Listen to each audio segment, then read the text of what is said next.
अल्लाहुम्मा सल्लि अला मुहम्मद। जज़ल्लाहु अन्ना सय्यदना व मौलाना मुहम्मद सल्लल्लाहु अलैहि वसल्लम मा हुआ सल्लु अलल हबीब सल्लल्लाहु तआला अला मुहम्मद व अला आलिहि व सहबिहि व बारक वसल्लम। कल जिस हदीस पाक पर इख्तिताम किया था वो हदीस पाक हज़रत बकर बिन अब्दुल्ला अल-मुज़नी रज़ियल्लाहु ताला अन्हु के तरीक़ से थी और मैंने बताया था कि असल में इसको इमाम बज़्ज़ार ने अपनी मुस्नद में अब्दुल्ला बिन मसूद रज़ियल्लाहु ताला अन्हु से इसको रिवायत किया।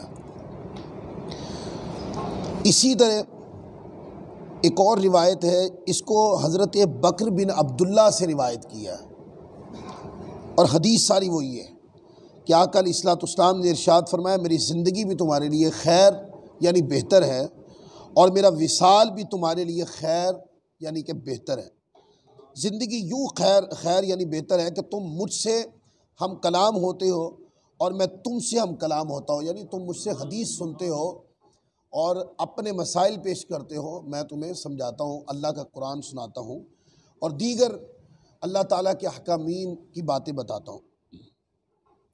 और जब मैं विसाल फरमा जाऊँगा, अब ये जो लफ्ज़ हैं ये ख़ास अकीदे के साथ है। फरमाया कि जब मैं विसाल फरमा जाऊँगा तो तुम्हारे आमाल मुझ पर पेश किए जाएंगे, बस अगर मैं बेहतर आमाल देखूँगा तो अल्लाह ताला की हम्द बजा लाऊँगा और अगर बुरे आमाल देखूँगा तो मैं तुम्हारी मग़फ़िरत की दुआ करूँगा। अब यहाँ पर चूँकि मैं इस पर गुफ्तगू कर चुका हूँ, मैंने अगली हदीस की तरफ जाना है, तो यहाँ पर सिर्फ इतनी बात बता दूँ, इस हदीस पाक के ऊपर अकीदे के एतबार से तो कोई कलाम ही नहीं किया जा सकता। बाज़ अनासिर ऐसे देखे गए कि जिन्होंने इस हदीस पाक के ऊपर सिर्फ एक ही इतराज़ लगा सकते हैं, वो कहते हैं इस हदीस की सनद ज़ईफ़ है, तो ये बिल्कुल गलत है। और इसलिए मैंने आपको कहा कि ये हज़रत बकर बिन अब्दुल्ला अल-मुज़नी के तरीक़ से भी है और इसके अलावा भी कई तुरुक के साथ ये रिवायत है।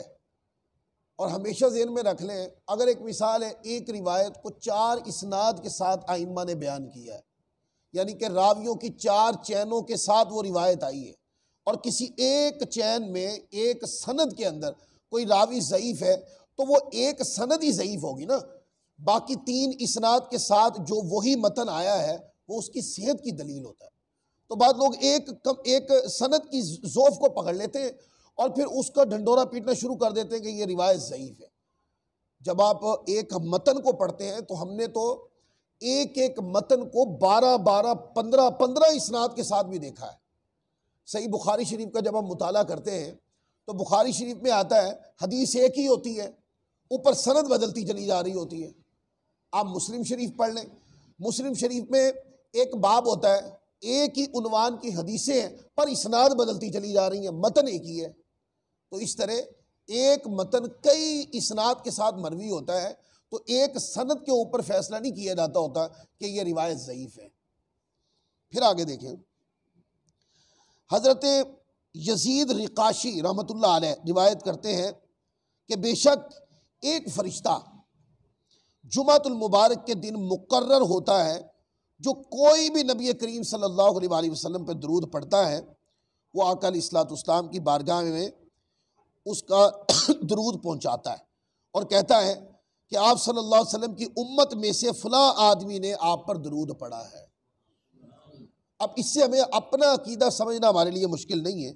इस रिवायत को इमाम अबू बकर इब्न अबी शैबा रहमतुल्लाह अलैह ने अपनी किताब में रिवायत किया और इसके अलावा कई आइम्मा किराम ने इसको रिवायत किया। अब इससे दलील अकीदे की समझना कितना मुश्किल, ज़रा भी मुश्किल नहीं है कि एक फ़रिश्ता जो कब्र अनवर पे मुकर्रर है, अगर वो दुनिया जहान के दुरूद पाक सुन सकता है तो अल्लाह के नबी क्यों नहीं सुन सकते?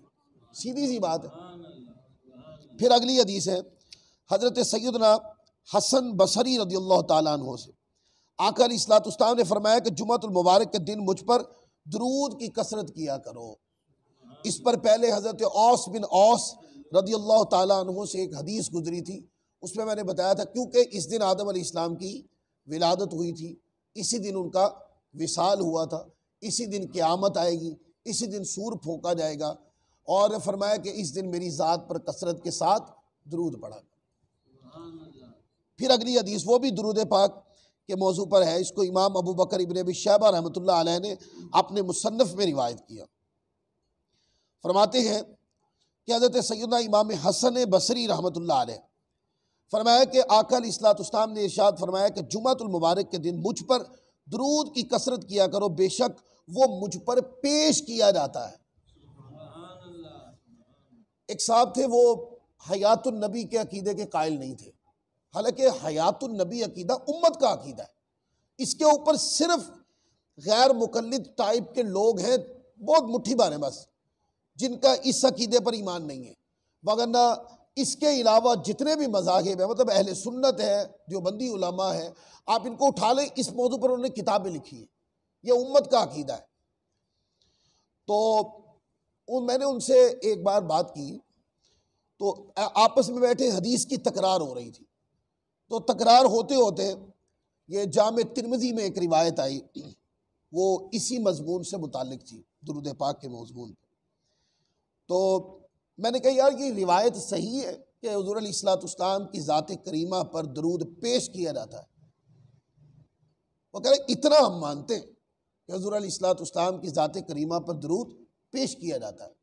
अच्छा, मैंने कहा कि आका अलैहिस्सलाम की ज़ात तक चलो फरिश्ते के ज़रिए दरूद ही पहुँचता है, तो मेरा एक सवाल है, हुज़ूर अलैहिस्सलाम हयात हैं कि नहीं, ये बताओ।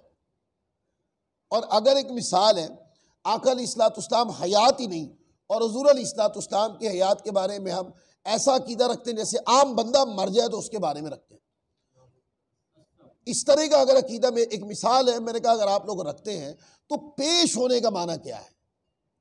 इस हदीस पाक में पेश तो मैंने कहा उसमें किया जाता है कि जो सुनते भी हों, जानते भी हों, पहचानते भी हों। तो मैंने कहा ये सरी अकीदा हयातुन नबी की दलील है, जबकि इसके ऊपर अलग से हदीसें हैं। आका अलैहिस्सलाम ने फरमाया जिसके अंदर यह है कि अंबिया किराम पर ज़मीन उनके जिस्मों को खाए हराम कर दिया गया, और आगे लफ्ज़ हैं कि अल्लाह ताला के अंबिया अपनी कब्रों में जिंदा होते हैं और उन्हें रिस्क दिया जाता है, और बाद रिवायात में कि वो नमाज भी पढ़ते हैं। लिहाजा आम बंदे की हयात और हुज़ूर अलैहिस्सलाम और अंबिया किराम की हयात को आपस में मिक्स नहीं किया जा सकता, फिर आम और ख़ास का फ़र्क ही ख़त्म हो जाएगा।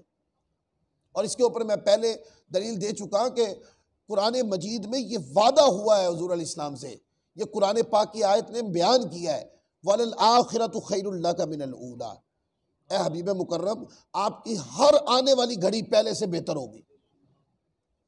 अब अगर पहली घड़ी के अंदर आका अलैहिस्सलाम दिलों के राज भी बताएं, शहरों पार, दरियाओं पार, समंदरों पार की बातें भी बताएं, नशिस्त पे बैठे अर्श की बात भी बताएं, नशिस्त पे बैठे ज़मीन के अंतरों की बात भी बताएं, और नशिस्त पे बैठे इस तरह दावा फरमाएं कि जो पूछना है पूछो, मैं तुम्हें बताऊंगा। और अगली घड़ी में हुज़ूर अलैहिस्सलाम सुनते ही नहीं, आका अलैहिस्सलाम को इल्म ही नहीं। तो कुरान पाक की इस आयत का मफहूम तो फिर मस्क कर दिया गया ना कि आने वाली घड़ी पहली घड़ी से बेहतर तो ना हुई। वो तो इसी सूरत हो सकती है कि जो शान है हुज़ूर अलैहिस्सलाम के विसाल ज़ाहरी से पहले आका अलैहिस्सलाम के पास थी, कब्र अनवर की हयात उससे ज़्यादा लतीफ़ है, फिर कुरान पाक की आयत का मफहूम दुरुस्त बनेगा। और आका अलैहिस्सलाम, मैंने आपको कहा हुजूर की ज़ात अक़दस पर ये वक्त मौत का तशरीफ़ लाना, मैं जुमला इस तरह बोलता हूँ, आका की ज़ात अक़दस पर मौत का तशरीफ़ लाना सिर्फ इस हुक्म के तहत था कि कुल्लु नफ्सिन ज़ाइक़तुल मौत। ये बात सच हो जाए कि हर जी नफ्स, हर मखलूक के ऊपर मौत आनी है, और ये बता दिया जाए लोगों को कि हुज़ूर अलैहिस्सलाम अल्लाह के महबूब हैं पर खुदा नहीं, इस काम के लिए। और जब रूह पाक निकाली गई तो दोबारा जिस्म अक़दस में लुटा दी गई। क्यों? कि हर आने वाली घड़ी पहले से बेहतर। पहली घड़ी में तो रूह पाक हुज़ूर के वजूद मुनव्वर में रहती थी, और आका का वजूद मुनव्वर कायनात में हर चीज़ से अफजल है, काबतुल्लाह से भी अफजल है। हुज़ूर का वजूद बाबरकत काबतुल्लाह से भी अफजल है। उलमा आइमा ने, जैसे पहले मैं गुफ्तगू कर चुका, इसके ऊपर दलाइल दिए कि जिस ज़मीन के साथ हुज़ूर अलैहिस्सलाम का वजूद मुनव्वर गुंबद खज़रा में लगा है, वो ज़मीन कायनात में सबसे अफजल। काबतुल्लाह मदीना पाक के अतराफ से अफजल है, लेकिन क्या काबतुल्लाह उस ज़मीन से भी अफजल है जिस ज़मीन को आका अलैहिस्सलाम के वजूद मुनव्वर ने टच कर रखा है? नहीं, उससे अफजल नहीं है। तो कायनात में तमाम बाबरकत वजूद अंबिया किराम के और सबसे बाबरकत और फजीलत वाला वजूद हुजूर अलैहिस्सलाम की ज़ात अक़दस।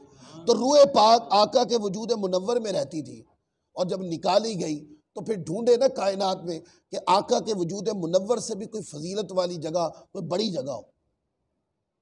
अगर कोई ऐसी जगह हो तो ही वलल आखिरत खैरुल्लाह का मिनल ऊला का मफहूम दुरुस्त होगा ना, पर नहीं है। फिर रूह पाक दोबारा उसी जिस्म में वापस लौटा दी गई ताकि वलल आखिरत खैरुल्लाह का मिनल ऊला का मफहूम जिंदा हो, ताबिंदा रहे। लिहाजा आज भी आका अलैहिस्सलाम अपनी पूरी शान और आबोताब के साथ अपने मज़ार पुर अनवार के अंदर मौजूद है और अल्लाह ने वो सारी शानें आपको अता फरमाई हैं कि आप अपनी उम्मत के अहवाल से भी बाखबर हैं, उम्मत के अहवाल को जानते भी हैं, उम्मत के दुरूद सुनते भी हैं, मुशाहदा भी फरमाते हैं और बाकी गुलामाना तौर पर फरिश्ते भी आते हैं हुजूर के बारगाह में दुरूद पेश करते हैं। जैसे फरिश्ते जाके आमाल अल्लाह की बारगाह में पेश करते हैं, इस तरह फरिश्ते आकर हुजूर अलैहिस्सलाम की बारगाह में दुरूद भी पेश करते हैं। एक हदीस पाक लेते हैं, फिर इंशाअल्लाह इस बयान को इख्तिताम करते हैं।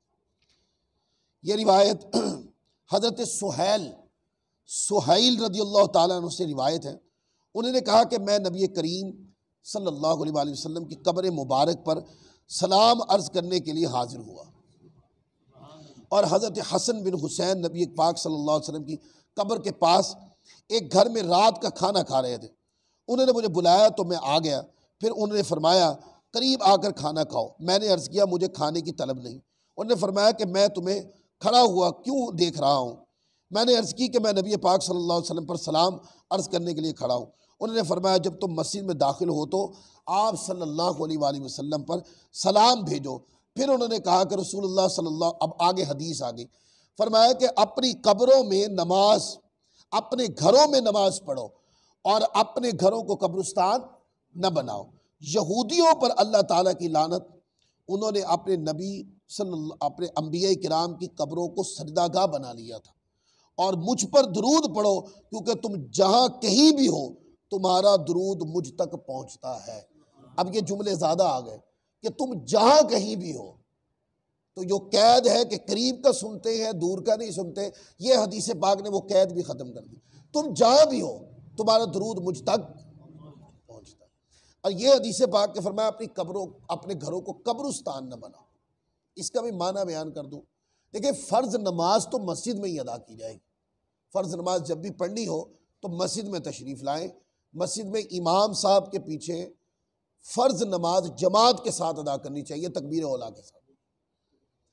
और फिर ये कि हुज़ूर ने फरमाया कि घरों में नमाज पढ़ा करो, यानी कि घरों को कब्रिस्तान ना बनाओ और घरों में नमाज पढ़ा करो। कि इसका माना क्या है? इसका माना ये है कि आप देखते हैं नमाज से पहले सुन्नतें भी हैं, नमाज के बाद भी सुन्नतें हैं, नमाज के बाद नवाफिल भी हैं। ये क्या है? वो जो बाकी नफली इबादत की तरगीब है वो फरमाया कि अपने घरों में किया करो ताकि इबादत करने की जो बरकतें हैं, जहाँ मस्जिद में इबादत करते हुए आप पर अल्लाह की बरकतें नाजिल होती हैं, तो यही इबादत अपने घर में नफली सुन्नत की किया करो ताकि इबादत के ज़रिए जो बरकतें मिलनी है वो तुम्हारे घर में भी नाजिल हो। ये है इसका माना। और आका अलैहिस्सलाम ने फरमाया कि अंबिया किराम की कब्रों को सजदागाह ना बनाओ। अब ये रिवायत उठाकर बाद लोग अहले सुन्नत पे थोप देते हैं।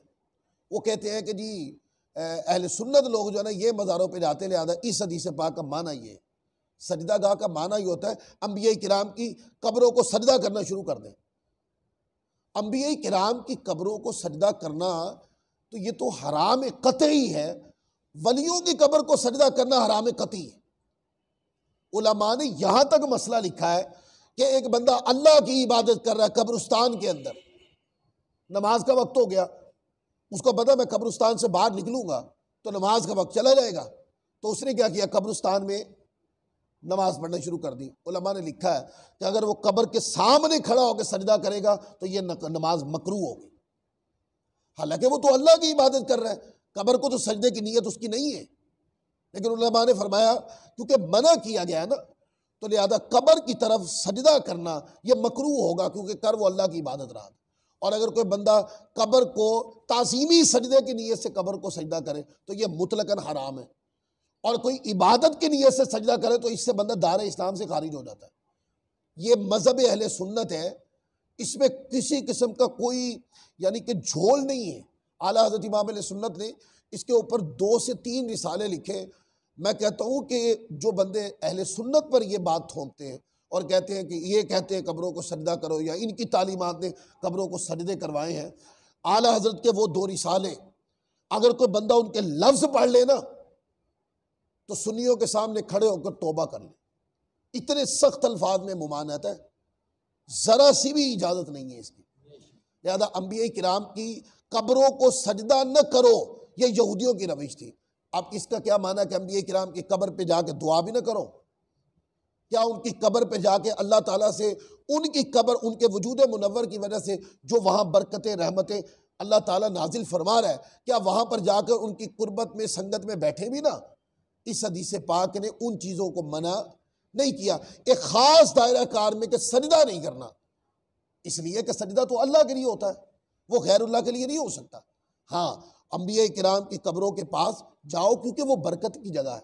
आज ही आयत पढ़ी गई है, सुबहानल्लज़ी अस्रा बिअब्दिही लैलन मिनल मस्जिदिल हराम इलल मस्जिदिल अक़सा, बारकना हौलहू के लफ्ज़ आते हैं कि जिसके इर्द गिर्द हमने बरकतें रखी हैं। मस्जिद अक़सा इर्द गिर्द बरकतें क्या है?